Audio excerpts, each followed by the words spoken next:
هي دي الحلويات اللي فعلا تسميها حلويات الناس الطيبة، لأن هي سهلة وبسيطة وما فيهاش تعقيد ولا مكونات كتير.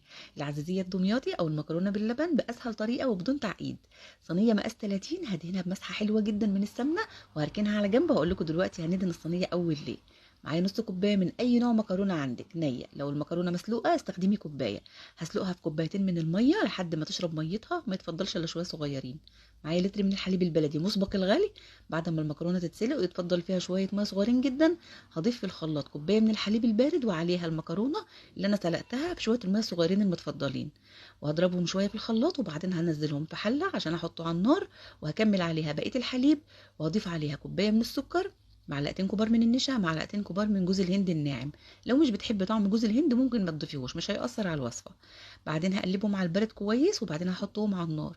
اول ما يبدأ الخليط انه يتقل معايا هضيف عليها نص معلقه صغيره من الفانيليا البودره او السايله زي ما تحبي، وقلبيهم لغايه ما النشا يغلي عشان طعمها يبقى حلو، ما يبقاش طعم النشا باين فيها. شوفوا بقى كويس ان احنا دهنا الصينيه بالاول سمنه عشان لو ركننا الخليط على جنب ولسه هندهن الصينيه الخليط هيبرد وهيكلكع وهيعمل قشره.